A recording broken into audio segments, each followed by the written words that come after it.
Hello friends, कैसे हो आप सब। आशा करता हूँ आप सब ठीक होंगे। आज का हमारा टॉपिक है जनरल नॉलेज पर बेस्ड ऑन हिस्ट्री। तो चलिए शुरू करते हैं। हमारा पहला प्रश्न है, वेद समाज की स्थापना कहाँ हुई।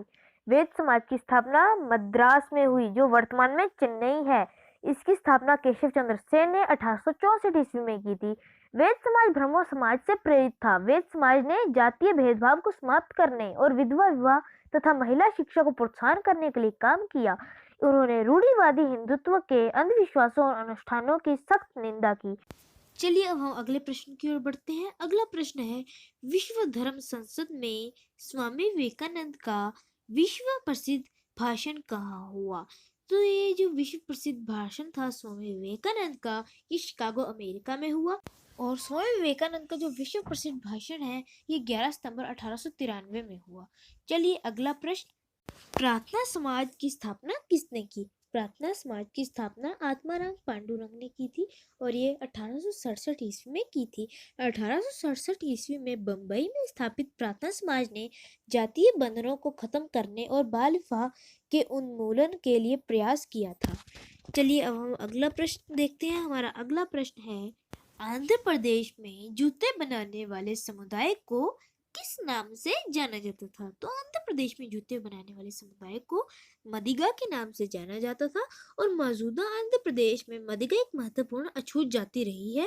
वे पशुओं के शवों को साफ करके चमड़ा तैयार करने और चप्पल और जूते बनाने में माहिर थे। हमारा अगला प्रश्न है, पुणे में सर्वप्रथम विधवा गृह किसने बनवाया। तो पुणे में सर्वप्रथम विधवा गृह पंडिता रमाबाई ने बनवाया और इनका जन्म 23 अप्रैल 1858 में करावली में हुआ।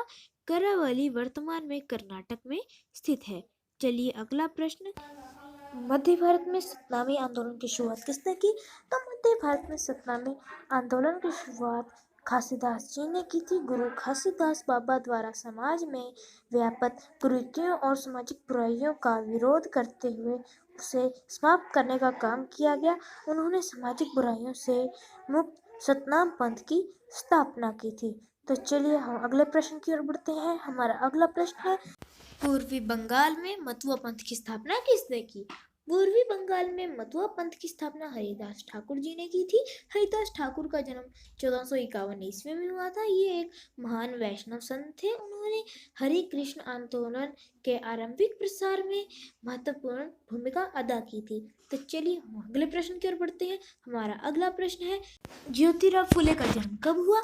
ज्योतिराव फुले का जन्म 11 अप्रैल 1827 ईस्वी में हुआ था। ज्योतिराव फुले भारतीय समाज में प्रचलित जाति आधारित विभाजन और भेदभावों के खिलाफ थे। उन्होंने विधवाओं और महिलाओं के कल्याण के लिए काफी काम किया। उन्होंने इसके साथ ही किसानों की हालत सुधारने और उनके कल्याण के लिए भी काफी प्रयास किए। स्त्रियों की दशा सुधारने और उनकी शिक्षा के लिए ज्योतिराव फुले ने 1854 ईस्वी में एक स्कूल भी खोला। चलिए हम अब अगले प्रश्न की ओर बढ़ते हैं। हमारा अगला प्रश्न है, अमृतसर में सिंह समाज की स्थापना कब हुई। तो अमृतसर में सिंह समाज की स्थापना 1873 ईस्वी में हुई थी। यह जो सिंह समाज है, यह आंदोलन ईसाइयों, ब्रह्म समाजियों, आर्य समाजियों, अलीगढ़ आंदोलन के समर्थकों, अहमदिया मुसलमानों के धर्म परिवर्तन कार्रवाइयों के विरुद्ध एक प्रतिक्रिया के रूप में आरंभ हुई थी।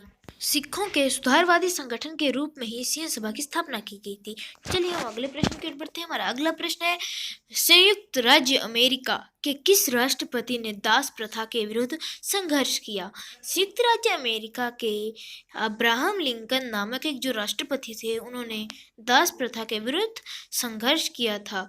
तो चलिए अब हम अगले प्रश्न की ओर बढ़ते हैं। हमारा अगला प्रश्न है, ब्रह्मो समाज की स्थापना किसने की। ब्रह्मो समाज की स्थापना किसने की। तो जो ब्रह्मो समाज की स्थापना है, वो राजा राम मोहन राय ने की थी। राजा राम मोहन राय महिलाओं के लिए अधिक स्वतंत्रता तथा समानता के पक्षधर थे। उनके अनुसार नारी को पढ़ने लिखने की छूट मिलनी चाहिए। उन्होंने विधवा विवाह तथा सती प्रथा जैसी सामाजिक बुराइयों के विरुद्ध आवाज उठाई। उन्होंने पश्चिमी शिक्षा के पक्ष में भी प्रचार किया। हमारा अगला प्रश्न है, आर्य समाज की स्थापना कब हुई।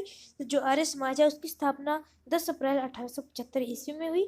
आर्यों को व्यवहारिक रूप में भारत की संतान ही माना गया है। अनुमानतः माना जाता है कि आर्यों का प्रवेश सिंधु घाटी युग के लगभग 1000 वर्ष के बाद हुआ था। तो चलिए अब हम अगले प्रश्न की ओर बढ़ते हैं। हमारा अगला प्रश्न है, गुलामगिरी नामक किताब किसने लिखी? गुलामगिरी नामक किताब ज्योतिराव फूले ने लिखी। जो ये किताब है, फूले ने इस अपनी किताब को गुलामों की आज़ादी के लिए चल रहे अमेरिकन आंदोलन पर समर्पित कर दी थी। ये इसलिए क्योंकि 1873 में फूले ने गुलामगिरी नामक पुस्तक जो लिखी थी, इससे लगभग 10 साल पहले अमेरिका में गृह युद्ध चल रहा था। इस युद्ध में अमेरिका में दास प्रथा का अंत कर दिया गया। इस तरह उन्होंने भारत की निम्न कही जाने वाली जातियाँ वो पिछड़ी जातियों को अमेरिका के काले गुलामों की दुर्दशा को एक दूसरे से जोड़ दिया था। इसलिए उन्होंने अपनी पुस्तक को गुलामों की आज़ादी के लिए चल रहे अमेरिकी आंदोलन को समर्पित कर दिया था। तो चलिए हमारा अगला प्रश्न है, अमेरिकी क्रांति कब हुई? अमेरिकी क्रांति 1776 ईस्वी में हुई। अमेरिकी क्रांति से आशय 18वीं शताब्दी के उत्तरार्ध में घटित घटनाओं से है, जिसमें 13 कॉलोनियां ब्रिटिश साम्राज्य से आज़ाद होकर संयुक्त राज्य अमेरिका के नाम से एक देश बना। इस क्रांति में सन 1775 एवं 1783 में 13 कॉलोनियां मिलकर ब्रिटिश साम्राज्य के साथ सशस्त्र संग्राम में शामिल हुई। तो चलिए हम अगले प्रश्न की ओर बढ़ते हैं। हमारा अगला प्रश्न है, बाल विवाह अधिनियम कब पारित हुआ? तो जो बाल विवाह अधिनियम था वो 1929 ईस्वी में पारित हुआ और इसे राय साहिब हरबिलास शारदा ने पारित करवाया था। हमारा अगला प्रश्न है, सती प्रथा का अंत कब हुआ? सती प्रथा का अंत कब हुआ? तो सती प्रथा का अंत 1829 ईस्वी में हुआ था। सती प्रथा को बंद करवाने में, उसका अंत करवाने में राजा राम मोहन राय का बहुत योगदान रहा है। राजा राम मोहन राय महिलाओं के लिए अधिक स्वतंत्रता व समानता के पक्षधर थे। तो चलिए हम अगला प्रश्न की ओर बढ़ते हैं। हमारा अगला प्रश्न है, स्त्री पुरुष तुलना नामक पुस्तक किसने प्रकाशित की? स्त्री पुरुष नामक पुस्तक किसने प्रकाशित की? तो ये ताराबाई शिंदे ने की थी। इनका जन्म 1850 ईस्वी में हुआ था। वह इन्होंने ये किताब मराठी में लिखी थी। हमारा अगला प्रश्न है, रामकृष्ण मिशन की स्थापना किसने की? रामकृष्ण मिशन की स्थापना स्वामी विवेकानंद ने की। इसकी जो स्थापना है स्वामी विवेकानंद ने 1 मई 1897 में की। इस मिशन का नाम उनके गुरु के नाम पर रखा गया। उनके गुरु का नाम रामकृष्ण परमहंस था। धन्यवाद।